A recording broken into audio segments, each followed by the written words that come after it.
Bom, agora a gente vai a Nova York falar com o nosso comentarista Guga Chakra. Guga, você ouviu a nossa conversa anteriormente, antes da Karine, com o professor o Christian Lobauer, e diante da análise dele, né, muito interessante, aliás, que ele fala sobre essa tentativa de se manter popular, né, nessa tentativa do Erdogan, e que os próprios militares que teriam se feito essa oposição a ele nessa tentativa de golpe, estavam justamente tentando defender a própria democracia?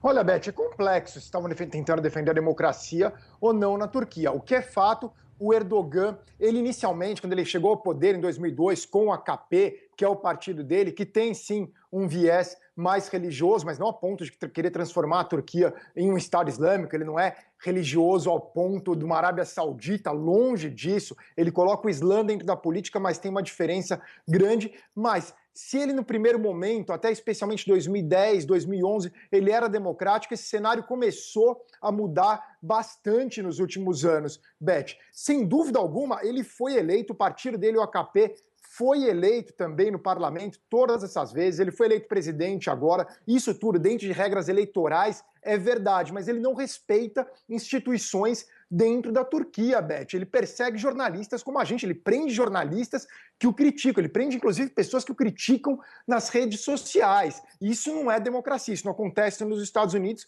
e não acontece no Brasil. Você, eu, a gente não vai ser preso se criticar o governo brasileiro. Lá na Turquia, ele perseguiu, não sei se ele ocupou o jornal, o Zaman, que é o principal jornal da Turquia, como ocupar o Globo, ocupar a Folha de São Paulo, o Estadão.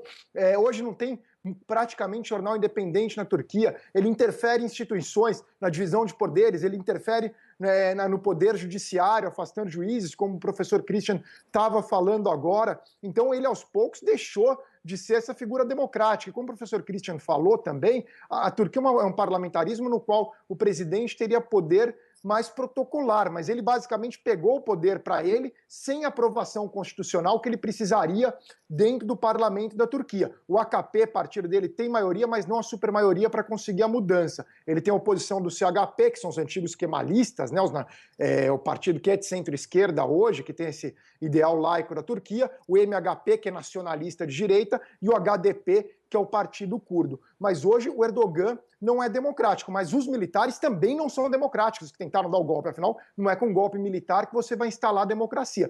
Tanto que esses três partidos, os opositores ao Erdogan, que não suportam a figura do Erdogan, a Turquia é uma sociedade extremamente polarizada, mas o HDP, o MHP e o CHP condenaram o golpe, a tentativa de golpe. E daí também tem mais outras questões, eu não sei se até você vai me perguntar sobre o movimento do Gülen, Beth. Se for perguntar, eu até respondo na próxima.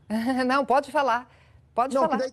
E daí também tem um movimento na Turquia, um movimento grande, que segue o Fethullah Gülen. O Fethullah Gülen é um clérigo que ele tem um movimento islâmico, que é um movimento islâmico moderado, não é radical, e ele sempre, e o Erdogan também, ele é muçulmano moderado, mas ele é mais religioso. Todo mundo na Turquia quase é muçulmano, tem uma minoria judaica e ainda alguns armênios, muito poucos hoje em dia. Mas os curdos também são muçulmanos, sunitas, não tem xiita na Turquia. Mas enfim, ele lidera esse movimento, ele era aliado do Erdogan no passado, embora ele viva na Pensilvânia desde os anos 90, Pensilvânia, aqui nos Estados Unidos, não muito longe aqui de onde eu moro, 1h30 daqui de onde eu moro, nos próximo a Nova York, ele mora aqui, o Fethullah Gülen, e ele tem uma enorme influência na Turquia, Beth.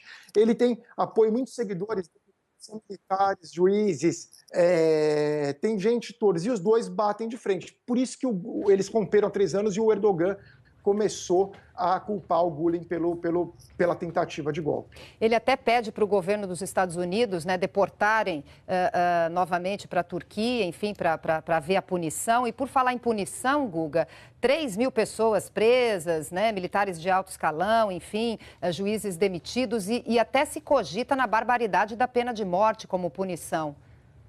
Exato, Beth. Chama atenção, no caso do Fethullah Gülen vai ser ali um abacaxi que o governo Obama pegou, afinal os Estados Unidos têm uma boa relação com o movimento do Fethullah Gulen, que, aliás, ele nega veementemente e condenou o golpe, tem que deixar isso claro. Eles condenaram o golpe e ele também não controla. Talvez sejam até seguidores dele, mas ele próprio deixa claro que ele nem sabe quem são os seguidores dele. Não é um grupo que ele é um líder e as pessoas atendem às ordens dele. Tem um movimento religioso, quem quiser ser, simplesmente é e ponto final. Mas ele condena e vários líderes do movimento também condenam a tentativa de golpe. Agora, é um tremendo abacaxi para o governo Obama, porque vai ser criticado se deportar ainda mais, vai saber se ele vai ter... o governo Obama não é ingênuo e sabe que ele não vai ter direito a um processo judicial justo na Turquia. Isso não vai acontecer, não há provas contra o envolvimento dele, o Erdogan vai ter que mostrar, só que os Estados Unidos também não pode bater de frente com o Erdogan. O Erdogan, na Turquia, é integrante da OTAN, o Erdogan é fundamental para os Estados Unidos, especialmente agora com essa questão da guerra da Síria e do combate ao grupo Estado Islâmico. O Erdogan passou a combater com mais seriedade no último ano. Antes ele tinha uma relação, ele permitia que os jihadistas entrassem na Turquia e chegassem à Síria para integrar como o grupo Estado Islâmico, a Frente Nusra, que é a Al-Qaeda na Síria. É realmente um abacaxi mesmo, Guga, como você descreveu bem.